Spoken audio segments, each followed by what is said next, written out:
ನೀನ್ ಬರ್ತೀಯ ಅನ್ನೋ ಸಂಪರ್ಕದಲ್ಲಿ ನನ್ನ ಮೈ ಮರ್ತು ಹೋಗಿದ್ದೆ. ಆದ್ರೆ ನೀನ್ ಬಂದು ಹೋದ್ಮೇಲೆ ನನ್ನ ಜೀವನ ಚಿತ್ರ ಆಗೋಯ್ತು. ಆ ದೇವ್ರು ನನ್ನ ಮಡಲನ್ನ ತುಂಬಿಸೋದಿಕ್ಕೆ 2 ಅವಕಾಶ ಕೊಟ್ರು. ಆದ್ರೆ ನಿನ್ನ ನನ್ನ ಮಡಲಲ್ಲೇ ಉಳಿಸ್ಕೊಳ್ಳೋ ಭಾಗ್ಯ ನನಗಿರ್ಲಿಲ್ಲ. ಆ ವಿಧಿ ನಿನ್ನ ನನ್ನಿಂದ ದೂರ ಮಾಡ್ಬಿಡ್ತು. ತಾಯಿತನದ ಹಬ್ಬಲ ಇನ್ನೇನು ನನಗೆ ಈಡೇರುತ್ತೆ ಅನ್ನೋ ಹೊತ್ತಿಗೆ ನೀನು ನನ್ನಿಂದ ದೂರ ಆಗ್ಬಿಟ್ಟ.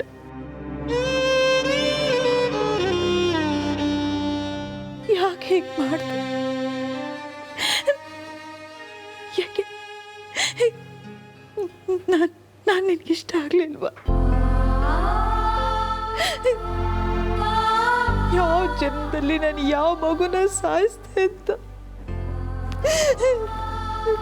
ನನಗಿಂತ ಶಿಕ್ಷೆ ಕೊಟ್ಟೆ ದೇವ್ರೆ, ನನಗಿಂತ ಶಿಕ್ಷೆ ಕೊಟ್ಟೆ.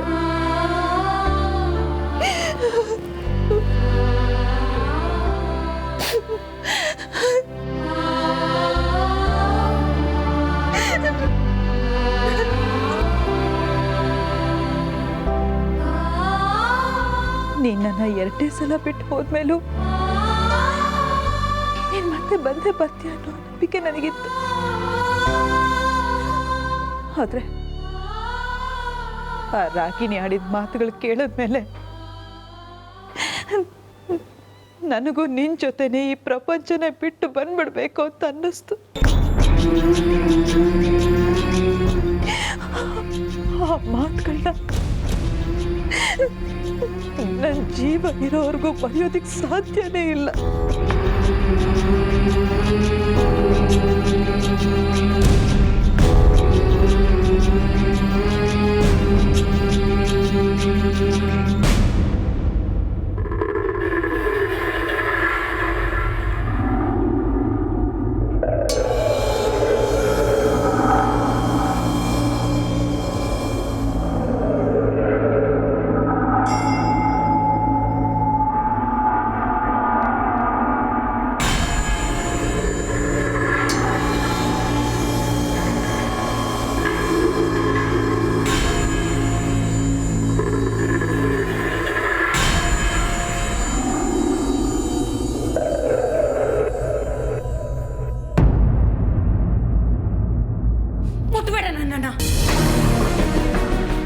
ಮತ್ತೆ ಸತ್ತೋಗಿರೋ ಸೂತ್ಕ ನನಗೆ.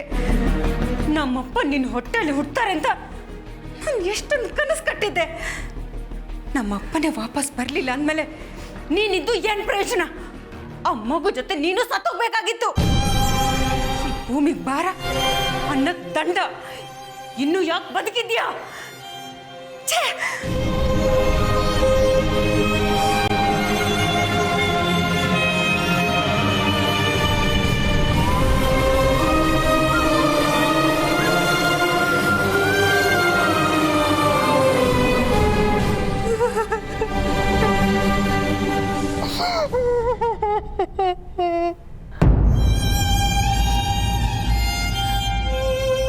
ನೀನು ನಿಮ್ಮ ಅಕ್ಕನೂ ಈ ತಾಯಿ ಮಡಲಲ್ಲೇ ಉಳಿದಿದ್ರೆ ಇವತ್ತು ನನಗೆ ಇಷ್ಟೊಂದು ನೋವು ಇರ್ತಿರ್ಲಿಲ್ಲ. ಆದ್ರೆ ನೀವಿಬ್ರು ನನ್ನ ಬಿಟ್ಟು ಹೊಟ್ಟೋದ್ರಿ, ಬಿಟ್ಟು ಹೊಟ್ಟೋಗ್ಬಿಟ್ಟು.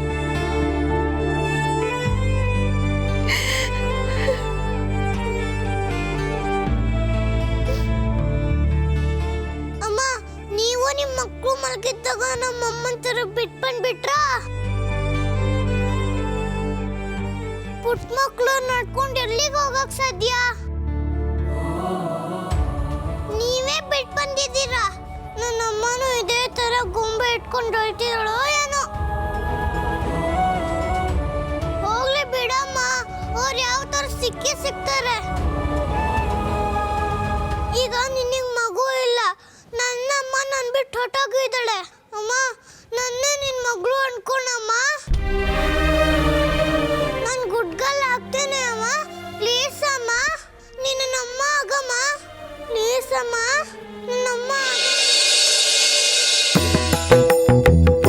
ಯಾರು ನನಗೆ ಗುದ್ದಂಗಾಯ್ತಲ್ಲ, ಇದು ಗ್ಯಾರಂಟಿ ಭೂತಾನೆ.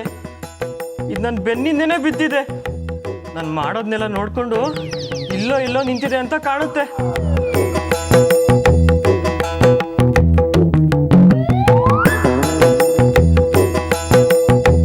ಅಕ್ಕ, ಈ ಮನೆಗೆ ಬರೋದು ಬೇಡ ಅಂತ ಗಿಣಿಗೆ ಹೇಳ್ದೆ.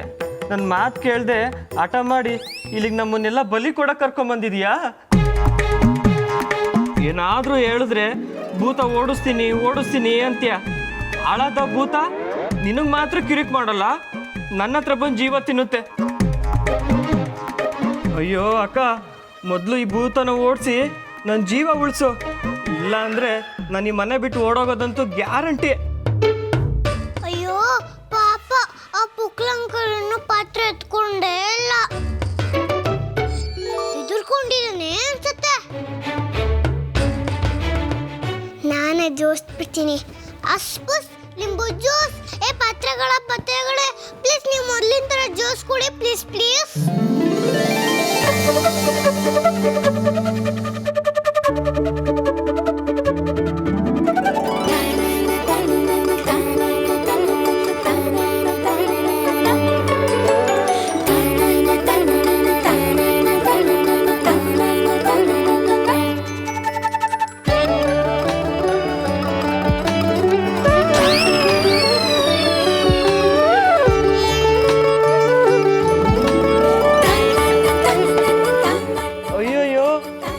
ಭೂತ ಪಾತ್ರಗಳೆಲ್ಲ ಜೋಡಿಸಿಟ್ಬಿಟ್ಟಿದೆ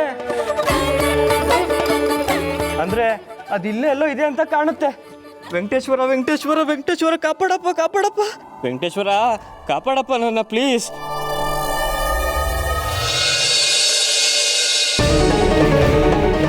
ಅಜ್ಜಿ, ನಿಜವಾಗ್ಲೂ ನಿಮ್ ರೂಮ್ಗೆ ಯಾರಾದ್ರೂ ಬರ್ತಾರಾ? ಹೌದು, ಆವಾಗ ಒಂದು ಧ್ವನಿ ನನಗೆ ಕೇಳುತ್ತೆ. ನನ್ನ ಕೋಣೆಗೆ ಯಾರೋ ಬರ್ತಾರೆ. ಅದು ಒಂದು ಹುಡುಗಿ ಅಂತ ಅನ್ಸುತ್ತೆ. ಅವಳು ಚಟಪಟ ಅಂತ ಅರಳು ಹುರಿದಾಗ ಮಾತಾಡ್ತಾಳೆ. ಎಷ್ಟು ಚೆನ್ನಾಗಿ ಮಾತಾಡ್ತಾಳೆ ಗೊತ್ತಾ?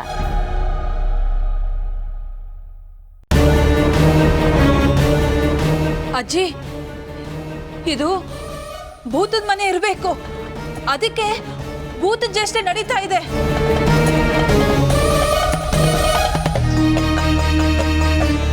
ಅಮ್ಮ, ನನ್ ಭೂತ ಅಂತಿದ್ಯಾ? ನನ್ ಭೂತ ಅಲ್ಲಮ್ಮ, ಅಂಜಲಿ. ಅಗೋ ಬಂದ್ರು ಅಂತ ಕಾಣುತ್ತೆ.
ಅಜ್ಜಿ, ಭೂತ ಅಜ್ಜಿ.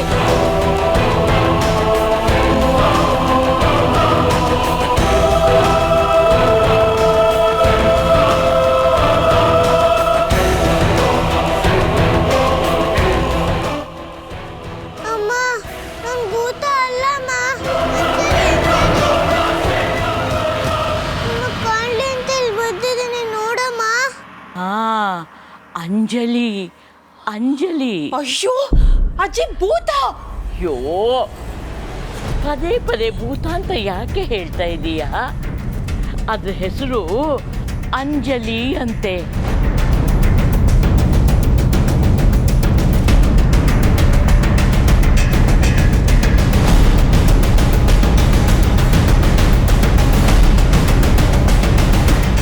ಅಜ್ಜಿ, ಅಜ್ಜಿ ಅದು ಭೂತ ಅಲ್ವಾ? ನಿಮಗೆ ಗೊತ್ತಾ? ಗೊತ್ತು. ಅದು ಅಂಜಲಿ ಅಂಜಲಿ ಅಂತ ಹೇಳಿದ್ದು ನನಗೆ ಚೆನ್ನಾಗಿ ಕೇಳಿಸ್ತು. ನಾನು ಅಂದ್ಕೊಂಡಿದ್ದು ನಿಜ. ಅದು ಒಂದು ಪುಟ್ಟ ಮಗುವಿನ ಧ್ವನಿ.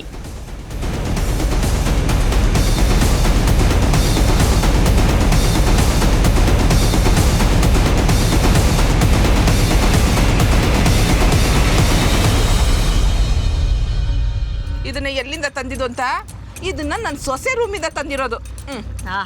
ತಾಯಿ ಮಗಳಿಬ್ಬರು ಸೇರ್ಕೊಂಡು ನಿಮ್ಮ ಗುಣನ ಅರ್ಧ ಕುಡಿಸ್ಬಿಟ್ಟಿದ್ದೀರ ಅವನಿಗೆ. ಹೇಗೆ ಸತ್ಯ ತಲೆ ಮೇಲೆ ಹೊಡೆದಾಗ ಸುಳ್ಳು ಹೇಳ್ತಾನೆ ನೋಡೋನು. ಇಲ್ಲ, ಅದನ್ನ ನಾನು ತಂದಿದ್ದು ಚಿಕ್ಕಮ್ಮನ ರೂಮಿಂದ. ಚಿಕ್ಕಮ್ಮ, ಚಿಂಟು ಬಗ್ಗೆ ಬಾಯಿಗೆ ಬಂದಾಗ ಮಾತಾಡಬೇಡಿ. ನಾನು ಇವನನ್ನ ತುಂಬ ಡಿಸಿಪ್ಲಿನ್ ಆಗಿ ಬೆಳೆಸಿದ್ದೀನಿ. ಓಹೋ, ಏನು ಡಿಸಿಪ್ಲಿನ್ ಆಗಿ ಬೆಳೆಸಿದ್ಯೋ? ನನ್ನ ರೂಮಿಂದ ಆಯಿಂಟ್ಮೆಂಟ್ನ ಕದ್ದು ತರೋದು ಡಿಸಿಪ್ಲಿನಾ? ಇಲ್ಲ ಮಮ್ಮಿ, ನಾನು ಇನ್ನು ಅತ್ತೆ ರೂಮಿಂದ ತಂದೆ, ಪ್ರಾಮಿಸ್. ಚಿಂಟು ಕದಿಯೋದಕ್ಕೆ ಸಾಧ್ಯನೇ ಇಲ್ಲ. ಹೌದು, ಇದು ನಿಂದೆ ಅಂತ ಹೇಗೆ ಹೇಳ್ತೀಯಾ? ಏಯ್, ಅಮ್ಮ ಮಗಳಿಬ್ರು ಸರಿಯಾಗಿ ನೋಡಿ. ಇದ್ರ ಮೇಲೆ ನಾನು ಬಿ ಅಂತ ಬರೆದಿದ್ದೀನಿ. ನಾನು ಯೂಸ್ ಮಾಡೋ ಎಲ್ಲ ವಸ್ತುಗಳ ಮೇಲೂ ಬಿ ಅಂತ ಬರಿತೀನಿ. ಬಿ ಅಂದರೆ ಬಾಮಿನಿ ಅಂತ ಅರ್ಥ. ಇದನ್ನ ಕದ್ದು ತಂದಿದ್ದು ಅಂತ ಹೇಳಕ್ಕೆ ಇದಕ್ಕಿಂತ ಸಾಕ್ಷಿ ಬೇಕಾ ನಿಮಗೆ?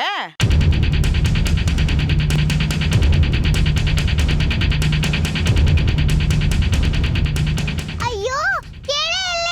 ಅದನ್ನ ಯಾರೋ ಕದ್ದಿದ್ದಲ್ಲ, ನಾನು ಅಮ್ಮಂಗೆ ಹಚ್ಚಕ್ಕೆ ಅಂತ ತಗೊಂಡಿದ್ದು. ಅದನ್ನ ಚಿಟ್ಟು ಚಿಂಟು ತಗೊಂಡ್ ಬಂದಿದ್ದಾನೆ.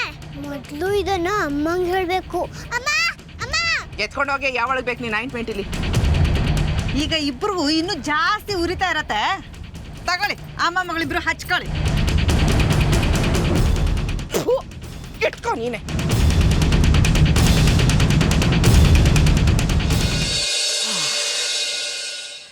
ಈಗ ಸ್ವಲ್ಪ ಹಾಯ್ ಅನ್ನಿಸ್ತಾ ಇದೆ ಅಮ್ಮ. ಯಾಕೆ ಏನು ಮಾತೇ ಆಡ್ತಿಲ್ಲ? ಹಾಗೆಲ್ಲ ಏನೂ ಇಲ್ಲ ಅಜ್ಜಿ.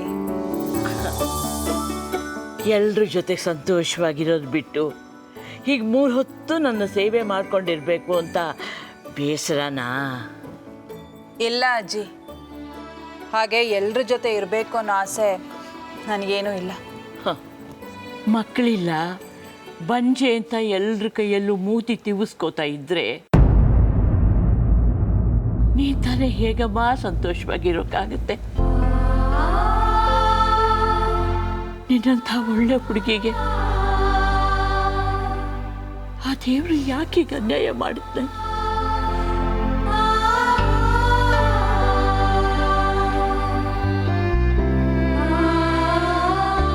ನೊಂದ್ಕೋಬೇಡ. ಆ ದೇವರು ನಿಂಗೂ ಒಂದು ಪುಟ್ಟ ಕಂದನ್ನ ಕೊಡ್ತಾನೆ. ನಿನ್ನ ಮಳ್ಳು ತುಂಬುತ್ತೆ. ನೋಡ್ತಾ ಇರು, ಈ ಅಜ್ಜಿ ಹೇಳಿದ ಮಾತು ಯಾವತ್ತೂ ಸುಳ್ಳಾಗಲ್ಲ. ಅಜ್ಜಿ, ನಿಮ್ಮ ಬಾಯಿ ಹರಕೆಯಿಂದ ಅಷ್ಟಾಗ್ಬಿಟ್ರೆ ಸಾಕು.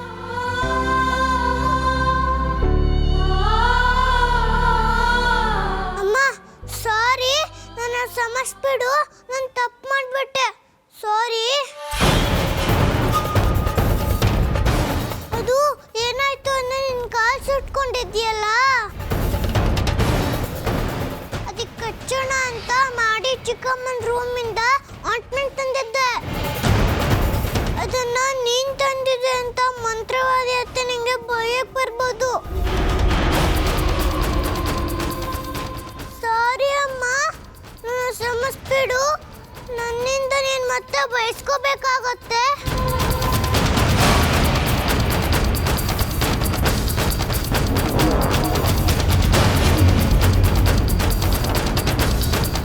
ಈ ಕಾಲು ಸುಟ್ಕೊಂಡೆ ಅಂತೆಲ್ಲ ನಂಗೆ ಯಾಕೆ ಹೇಳಲಿಲ್ಲ? ಅದೇನು ಅಂಥ ದೊಡ್ಡ ಗಾಯ ಅಲ್ಲ ಅಜ್ಜಿ. ಹೌದು, ನಾನು ಕಾಲು ಸುಟ್ಕೊಂಡಿರೋ ವಿಷಯ ಈಗ ನಿಮ್ಗೆ ಹೇಗೆ ಗೊತ್ತಾಯ್ತು? ಬಂದಿದ್ದಲ್ಲ ಈ ಹುಡುಗಿ, ಅದು ಹೇಳ್ತು.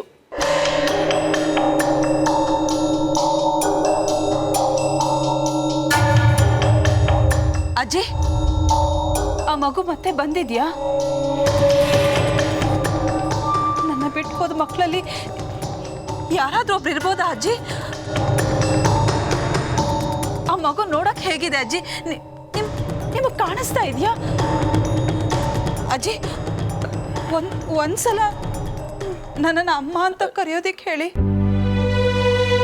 ಅಮ್ಮ ಅಂತ ಕರೆಸ್ಕೋಬೇಕು ಅಂತ ನನಗೆ ಹಂಬಲ ಇದೆ ಅಜ್ಜಿ. ಒಂದ್ಸಲ ಕರೆಯೋಕೆ ಹೇಳಿ.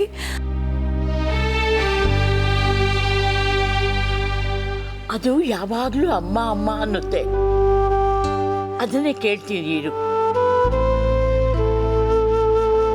ನೀನು ಯಾವಾಗಲೂ ಅಮ್ಮ ಅಮ್ಮ ಅಂತಿರ್ತೀಯಲ್ಲ, ಯಾರನ್ನ?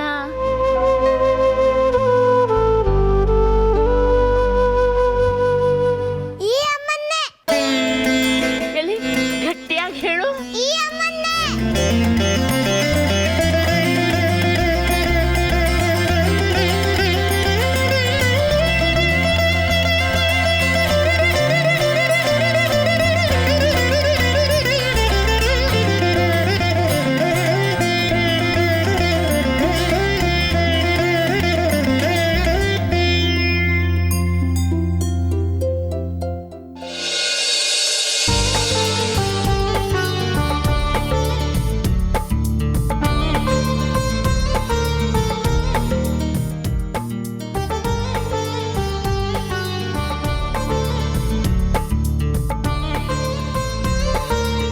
ನೋಡಿದ್ಯಾ ಶಶಾಂಕ್, ಚಿಕ್ಕಮ್ಮನ ಮಗ ಸೊಸೆ ಅಜ್ಜಿಗೆ ಹೇಗೆ ಪೂಸಿ ಹೊಡಿತಿದ್ದಾರೆ ಅಂತ. ಯಾರೋ ನನ್ನ ಬಗ್ಗೆ ಅಜ್ಜಿ ಹತ್ರ ಚಾಡಿ ಹೇಳಿದ್ದಾರೆ. ಅದಕ್ಕೆ ನಾನು ಏಕದಮ್ ವಿಲನ್ ಆಗಿಬಿಟ್ಟಿದ್ದೀನಿ. ನನಗೆ ಬೈದಿದ್ದನ್ನು ನೋಡಿ ಚಿಕ್ಕಮ್ಮನಿಗೆ ಹಾಲು ಕುಡ್ದಷ್ಟು ಸಂತೋಷ ಆಗಿರುತ್ತೆ. ತಕ್ಷಣ ಮಗ ಸೊಸೆನ ಕಳಿಸಿ ಅಜ್ಜಿನ ಹೈಜಾಕ್ ಮಾಡಿದ್ದಾರೆ.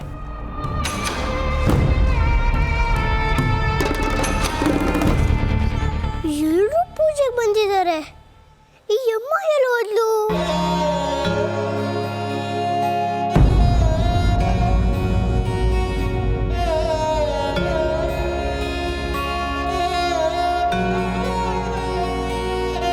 ಆ ಹುಡುಗಿ ಎಲ್ಲಿ ಹೋದ್ಲು? ಪಕ್ಕದಲ್ಲೇ ಬಟಬಟ ಅಂತ ಅಂತಿದ್ದೋಳು, ಅವಳು ಧ್ವನಿನೇ ಕೇಳಿಸ್ತಿಲ್ವಲ್ಲ.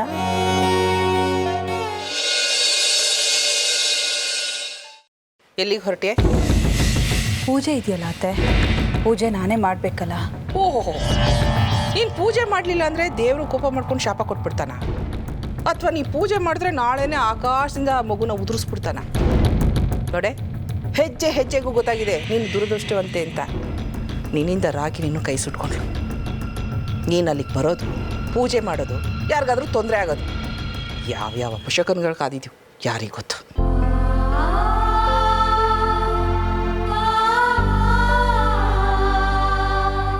ನೋಡೆ, ನೀನು ಪೂಜೆ ಮಾಡೋದು ಬೇಕಾಗಿಲ್ಲ. ಎಲ್ಲ ಪೂಜೆನೂ ರಾಗಿಣಿನೇ ಮಾಡ್ತಾಳೆ. ಪೂಜೆ ಮುಗಿಯೋ ತನಕ ನೀನು ಈ ರೂಮ್ ಬಿಟ್ಟು ಹೊರಗಡೆ ಬರೋ ಹಾಗಿಲ್ಲ. ರಾಗಿಣಿಗಾದಾಗೆ ಬೇರೆ ಯಾರಿಗೂ ಈ ಮನೆಯಲ್ಲಿ ಯಾವ ಅನಿಷ್ಟನೂ ನಡೀಬಾರ್ದು. ಗೊತ್ತಾಯ್ತೇನೆ?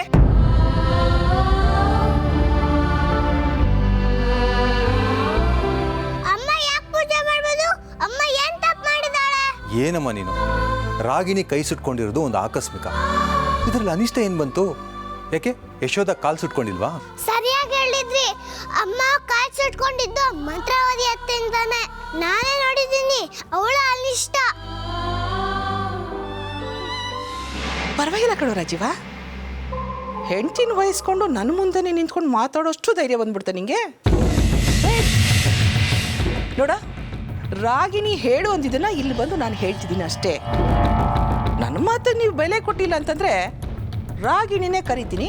ಅವಳ ಹತ್ರನೇ ನೀವಿಬ್ರು ಏನು ಹೇಳ್ತೀರೋ ಹೇಳ್ಕೊಳ್ಳಿ, ಆಯ್ತಾ? ರಾಗಿಣಿ, ರಾಗಿಣಿ. ಅಮ್ಮ ಬೇಡ ಬಿಡಮ್ಮ. ಪೂಜೆ ಟೈಮಲ್ಲಿ ಅವಳನ್ನು ಕರೆಸಿ ರಂಪಾಟೋ ಮಾಡೋದು ಬೇಡ. ಈಗೇನು ಯಶೋಧ ಪೂಜೆಗೆ ಬರಬಾರ್ದು ಅಷ್ಟೇ ತಾನೆ? ಅವಳು ರೂಮಲ್ಲೇ ಇರ್ತಾಳೆ. ಈಗ ನಿಮ್ಗೆ ಸಮಾಧಾನನಾ? ಅಯ್ಯೋ, ಅಮ್ಮ ಯಾಕೆ ರೂಮಲ್ಲಿ ಇರ್ಬೇಕು?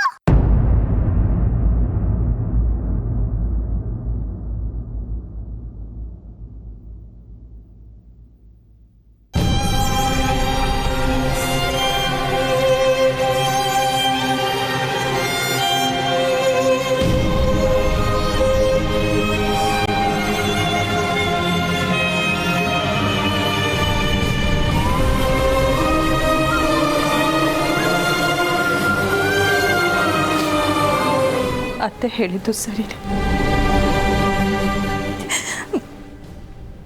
ನಾನೊಬ್ಳು ದರಿದ್ರದವಳು. ನಾನು ಏನೇ ಕೆಲಸ ಮಾಡಿದ್ರು ಅದರಿಂದ ಬೇರೆಯವ್ರ ಕಷ್ಟ.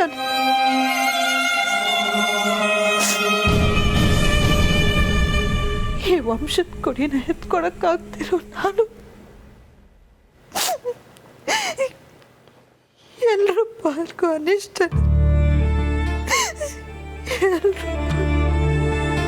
ಅಮ್ಮ ಅಳ್ಬೇಡ ಅಮ್ಮ, ಸಮಾಧಾನ ಮಾಡ್ಕೊ. ನೀನ್ ಯಾವಾಗ್ಲೂ ನಮ್ಮ ಅಮ್ಮನ ತರ ನಗ್ನಗ್ತಾನೆ ಇರ್ಬೇಕು.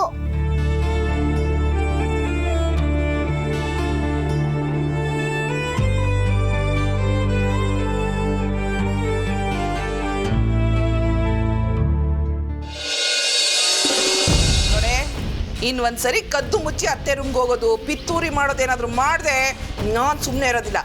ಕೊಡಿಲಿ. ಅತ್ತೆ ಅತ್ತೆ ಅಜ್ಜಿಗೆ ತಾವಾಗೆ ತಿನ್ನೋಕ್ಕಾಗೋದಿಲ್ಲ. ಅತ್ತೆ ಯಾರಾದ್ರೂ ತಿನ್ನಿಸ್ಬೇಕು. ಒಂದು ನಿಮಿಷ. ಆ ಚಿಂತೆ ನಿನಗೆ ಯಾಕೆ? ಮೇಲ್ಗಡೆ ಪಾತ್ರೆ ಇದೆ, ಎಲ್ಲ ತಗೊಂಬ. ಒಂದೇ ಒಂದು ಪಾತ್ರೆನೂ ಕೆಳಗಡೆ ಬೀಳಿಸ್ಬಾರ್ದು. ಅರ್ಥ ಆಯ್ತಾ? ಏನು ಮುಖ ನೋಡ್ತಾ ನಿಂತಿದ್ದೆ? ಹೋಗು.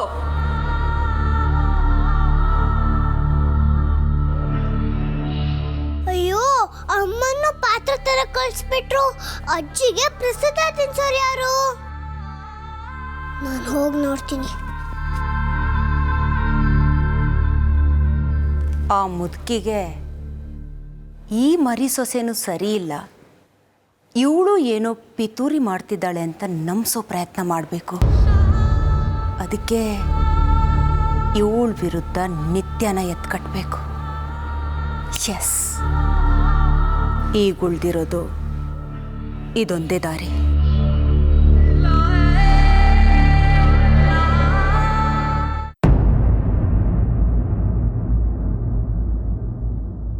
ಯಾಕೆ ಯಾರು ಈ ಕಡೆ ಬರ್ತಾನೆ ಇಲ್ವಲ್ಲ? ಈ ಮುದುಕಿ ಒಬ್ಳಿದ್ದಾಳೆ ಅನ್ನೋದನ್ನ ಮರ್ತೇ ಬಿಟ್ರೋ ಹೇಗೆ? ಪೂಜೆ ಮುಗಿದು ಎಷ್ಟೊತ್ತಾಯ್ತು, ನಂಗಿನ್ನೂ ಪ್ರಸಾದನೇ ಕೊಟ್ಟಿಲ್ಲ. ಎಲ್ಲರೂ ಏನ್ ಮಾಡ್ತಾ ಇದ್ದೀರಾ? ಕೂತಿರೋದು ನೋಡಿ ಹೇಗೆ ಕೂತಿದೆ, ಕಾಯ್ಕೊಂಡು. 2 ಹೆಜ್ಜೆ ಎತ್ತಿಡೋ ಯೋಗ್ಯತೆ ಇಲ್ಲ. ಒಂದು ಹುಲ್ ಕಡಿನೂ ತಿಂದಿದ್ದೆ ಎತ್ತಿಡೋದಿಲ್ಲ. ಆದರೆ ತಿನ್ನೋಕೆ ಮಾತ್ರ 3 ಹೊತ್ತು ಸರಿಯಾಗಿ ಬೇಕು. ಒಂದು ಹೊತ್ತು ಹೆಚ್ಚು ಕಮ್ಮಿ ಆದರೂ ತಿಂಗಳಾಡ್ಕಟ್ಲೆ ಅನ್ನನೇ ಹಾಕಿಲ್ವೇನೋ ಅಂತ ಬಾಯ್ ಪಡ್ಕೊಳುತ್ತೆ. ಕಣ್ಣು ಕಾಣಲ್ಲ, ಕಿವಿ ಕೇಳಲ್ಲ.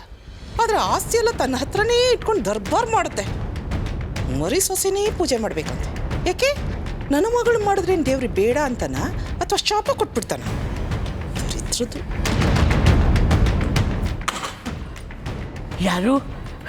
ಯಾರು ಬಂದಿದ್ದು? ನಾನು ನಿಮ್ಮ ದೊಡ್ಡ ಸೊಸೆ. ನಿಮ್ಮ ಸೇವೆ ಮಾಡಕ್ಕೆ ಇನ್ಯಾರು ಬರ್ತಾರೆ ಹೇಳಿ? ಮಾಲ್ತಿನ ಪ್ರಸಾದ ತಂದ್ಯಾ? ತಂದೆ. ಅದಕ್ಕೆ ಯಾಕೆ ಇಷ್ಟೊಂದು ಗತ್ಕೆಟ್ಟವ್ರ ಥರ ಹಾಕ್ತಿರೋ ಯಾರಿಗೆ ಗೊತ್ತು? ಏನಂದೆ? ತಂದಿದ್ದೀನಿ ಅತ್ತೆ ಅಂದೆ. ನೀವು ಹಿರಿಯರು, ನಿಮ್ಮನ್ನು ಬಿಟ್ಟು ತಿನ್ನಕ್ಕಾಗತ್ತೆ? ಒಳ್ಳೆ ಕೆಲಸ ಮಾಡಿದೆ ಮಾಲ್ತಿ, ತಿನ್ನಿಸ್ಬಿಡು. ಅದೇ ಬೇರೆ ಕೇಳು. ನನಗೇನು ಬೇರೆ ಮಾಡೋಕ್ಕೆ ಕೆಲಸ ಇಲ್ವಾ? ಏನಂದೆ? ಅತ್ತೆ, ನನಗೆ ಒಳಗಡೆ ತುಂಬಾ ಕೆಲಸ ಇದೆ. ನಿಮ್ಮ ಪಕ್ಕದಲ್ಲೇ ಇಟ್ಟಿದ್ದೀನಿ, ತಗೊಂಡು ತಿನ್ಬಿಡಿ, ಬರ್ತೀನಿ. ಮಾಲ್ತಿ, ಮಾಲ್ತಿ ಸ್ವಲ್ಪ ನಿಲ್ಲು. ಮಾಲ್ತಿ ನಿಲ್ಲು. ಅಜ್ಜಿ, ಅವರು ಹೊಟ್ಟೋದ್ರು. ನಿಮ್ಗೆ ಪ್ರಸಾದ ತಿನ್ನಕ್ಕಾಗಲ್ವಲ್ಲ, ನಾನು ನಿಮ್ಗೆ ಪ್ರಸಾದ ಪ್ಲೇಟ್ ಕೊಡ್ತೀನಿ.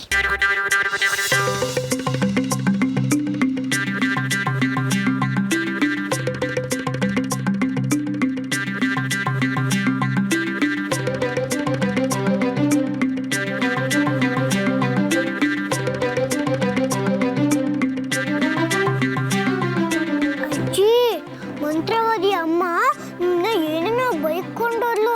ನಿಮ್ಗೆ ತುಂಬಾ ಬೇಜಾರಾಯ್ತಾ? ನನ್ನ ಬೈಕೊಂಡು ಹೋದ್ಲಾ? ಇನ್ನೊಂದ್ಸಲ ಬರ್ಲಿ, ಮಾಡ್ತೀನಿ. ಅವನ್ನ ಬಿಡ್ಬೇಡ ಅಜ್ಜಿ, ಚೆನ್ನಾಗಿ ಬೈ ಅಜ್ಜಿ. ಅಷ್ಟೇ ಅಲ್ಲ, ಅವ್ರಿಗೆ ಬಸ್ಕಿನೂ ಓಡಿಸ್ಬೇಕು. ನಿಮ್ಗೆ ತುಂಬಾ ಹಸಿವಾಗಿದೆ ಅಂದ್ರಲ್ಲ, ನೀವು ಪ್ರಸಾದ ತಿನ್ನಿ, ನಾನು ಹಣ್ಣು ಬೀಸ್ಕೊಡ್ತೀನಿ.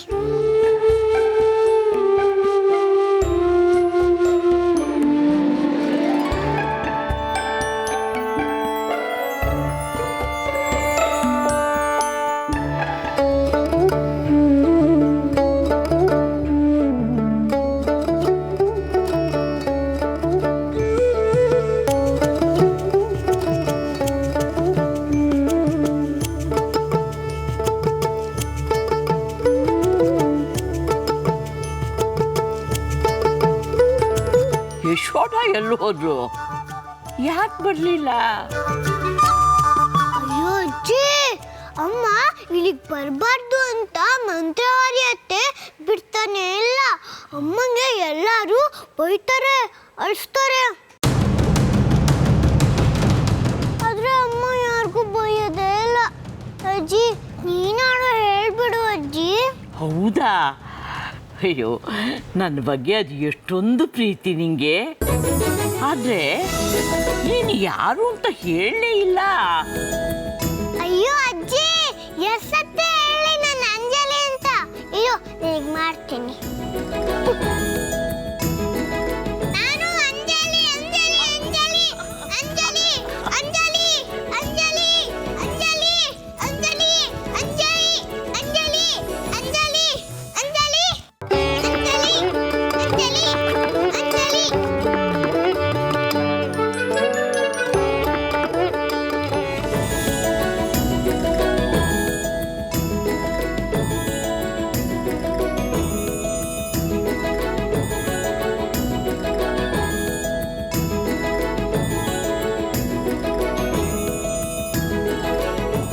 ಅಂಜು, ನಿನ್ನ ಬೊಂಬೆ ಅಲಂಕಾರ ಇನ್ನೂ ಮುಗಿಲಿಲ್ವಾ?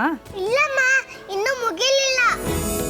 ಇದಕ್ಕೆ ಅಲಂಕಾರ ಮಾಡ್ತಾ ಕೂತಿದ್ರೆ ನೀನು ಯಾವಾಗ ಅಲಂಕಾರ ಮಾಡ್ಕೋತೀಯಾ? ಶಾಂತ, ಇರಲಿ ಬಿಡಮ್ಮ. ನೋಡು, ಅವಳು ಎಷ್ಟು ಆಸಕ್ತಿಯಿಂದ ಆ ಬೊಂಬೆಗೆ ಅಲಂಕಾರ ಮಾಡ್ತಾ ಇದ್ದಾಳೆ. ಆ ಗಂಡು ಬೊಂಬೆ ಜೊತೆ ಇದನ್ನಿಟ್ರೆ ಎಷ್ಟು ಲಕ್ಷಣವಾಗಿ ಕಾಣಿಸುತ್ತೆ ಗೊತ್ತಾ? ಈಗಿನ ಮಕ್ಕಳು ಸಿನಿಮಾ, ಮೊಬೈಲ್, ಕಾರ್ಟೂನ್ ಅಂತ ಅದರಲ್ಲೇ ಮುಳುಗೋಗಿರ್ತಾರೆ. ಈ ಹಬ್ಬ ಹರಿದಿನ ಅಂದರೆ ಆಸಕ್ತಿನೇ ಇರಲ್ಲ. ಅಂಥದ್ರಲ್ಲಿ ನಮ್ಮ ಅಂಜಲಿ ಪುಟ್ಟಿ ಈ ಬೊಂಬೆಗೆ ಎಷ್ಟು ಚೆನ್ನಾಗಿ ಅಲಂಕಾರ ಮಾಡಿದ್ದಾಳೆ. ಗ್ರೇಟ್. ಹೌದಣ್ಣ, ನೀವು ಹೇಳ್ತಾರೋದು ನಿಜ. ನಮ್ಮ ಅಂಜಲಿ ಪುಟ್ಟಿ ಯಾವುದ್ರಲ್ಲೂ ಕಮ್ಮಿ ಇಲ್ಲ. ಅವಳೇ ಒಂದು ಚಂದ್ರದ ಗೊಂಬೆ ಇದ್ದಂಗೆ. ಇನ್ನು ಅವಳು ರೆಡಿ ಮಾಡೋ ಗೊಂಬೆ ಬಗ್ಗೆ ಕೇಳಬೇಕಾ? ಅಲ್ಲಿ ಕೂತಿರೋ ಆ ಗಂಡು ಗೊಂಬೆ ಎದ್ದು ಇದರಿಂದ ಎದ್ದು ಓಡ್ ಬಂದ್ಬಿಡುತ್ತೆ. ಹೌದಾ? ಅಂಜು, ಈ ಬೊಂಬೆನ ನೀನು ರೆಡಿ ಮಾಡೋದು ಬೇಡ ಅಂತ ನಾನು ಹೇಳ್ತಾ ಇಲ್ಲ ಪುಟ್ಟ. ಈ ಬೊಂಬೆನ ರೆಡಿ ಮಾಡೋದಕ್ಕಿಂತ ಮುಂಚೆ ನೀನು ರೆಡಿ ಆಗು. ಇಲ್ಲ ಅಂದರೆ ನಿನ್ನ ಫ್ರೆಂಡ್ಸ್ ಎಲ್ಲ ಬಂದ್ಬಿಡ್ತಾರೆ. ಹೌದು ಪುಟ್ಟಿ, ಅಮ್ಮ ಹೇಳೋದು ನಿಜ. ನೀನ್ ಬೇಗ ಹೋಗಿ ರೆಡಿ ಆಗ್ಬಿಡು, ಇಲ್ಲಾಂದ್ರೆ ನಿನ್ ಫ್ರೆಂಡ್ಸ್ ಎಲ್ಲ ಬಂದ್ಬಿಡ್ತಾರೆ. ಇಲ್ಲ ಅತ್ತೆ, ನಾನು ಈ ಗೊಂಬೆಗೆ ಅಲಂಕಾರ ಮಾಡೇ ಹೋಗೋದು. ಅಂಜು, ಅಮ್ಮನ ಮಾತು ಕೇಳಲ್ವಾ ನೀನು? ಹೋಗ್ಲಿ ಬಿಡು ಶಾಂತ. ಹಬ್ಬದ ದಿನ ಅವಳ ಮನಸ್ಸು ನೋಯಿಸೋದು ಬೇಡ. ಅಂಜಲಿ,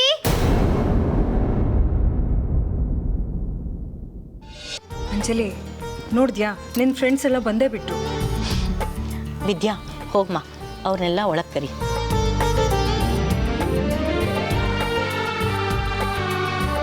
ಬನ್ನಿ.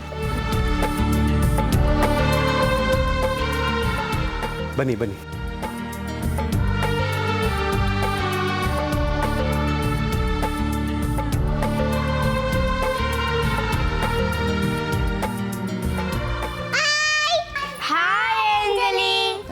ಅಂಜು, ಹೇಳು, ನಾವು ರೆಡಿಯಾಗಿ ಬರೋಣ. ಹಾಂ, ಹೌದು ಅಂಜಲಿ, ಹೋಗು. ಇನ್ನೂ ಅವ್ರನ್ನೆಲ್ಲ ಕಾಯಿಸೋದು ಸರಿ ಇರೋದಿಲ್ಲ. ನೀ ಬೇಗ ರೆಡಿ ಆಗಿಬಿಟ್ಟು ಬಂದ್ಬಿಡು. ಅಷ್ಟೊತ್ತಿಗೆ ನಾನು ಅವ್ರಿಗೆಲ್ಲ ಒಂದು ಕತೆ ಹೇಳ್ತಾ ಇರ್ತೀನಿ, ಸರಿನಾ? ಅಂಜು, ಹಾಗೆಲ್ಲ ಹಠ ಮಾಡಬಾರ್ದು. ಈಗ ಲೇಟ್ ಆಗ್ತಿದೆ. ಅಜ್ಜಿ ನಿಂಗೆ ಇನ್ನೊಂದು ಸಾರಿ ಕತೆ ಹೇಳ್ತಾರೆ. ಇಲ್ಲ, ನಾ ಕತೆ ಕೇಳಲೇಬೇಕು. ಅಂಜಲಿ ಪುಟ್ಟಿ, ನೋಡು, ನಿನ್ನ ಫ್ರೆಂಡ್ಸ್ ಬೇರೆಯವ್ರ ಮನೆಗೆ ಹೋಗೋದು ಬೇಡವಾ? ನೀನು ಹೀಗೆ ಕತೆ ಕೇಳ್ತಾ ಕೂತ್ರೆ ಗೊಂಬೆಗೆ ಆರತಿ ಮಾಡೋದು ಯಾರು? ಹೋಗು, ಬೇಗ ರೆಡಿ ಆಗ್ಬ. ಕತೆ ಅಜ್ಜಿ ಆಮೇಲೆ ಹೇಳ್ತಾರೆ ಅಲ್ವಮ್ಮ? ಹೌದು.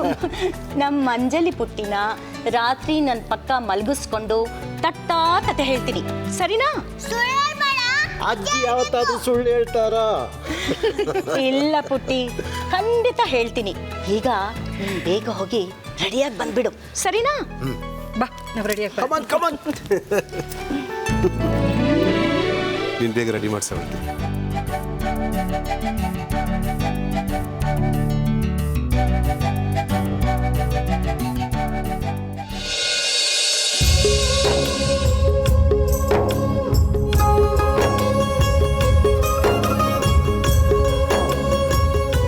ಈಗ ನಮ್ಮ ಅಂಜಲಿ ಪುಟ್ಟ ರೆಡಿ.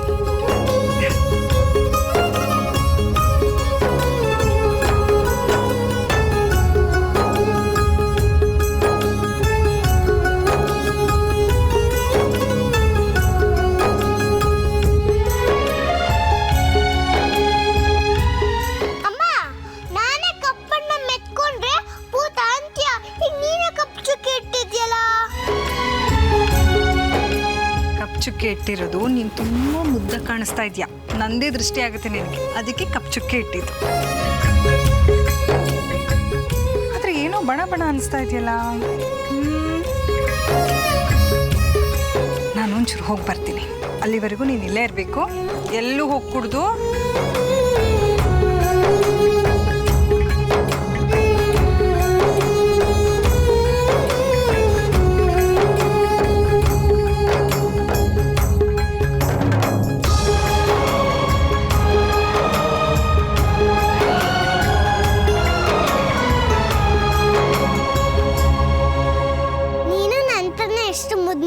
ಕಾಣ್ತಿದ್ಯಾ, ನಿಂಗೂ ದೃಷ್ಟಿ ಆಗತ್ತಾ?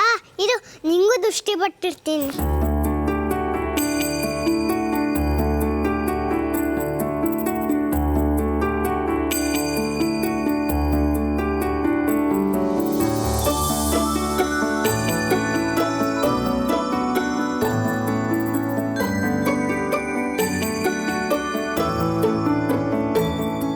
ಹಾ, ಈಗ ನಿನಗ್ ದೃಷ್ಟಿ ಆಗಲ್ಲ, ಆಯ್ತಾ?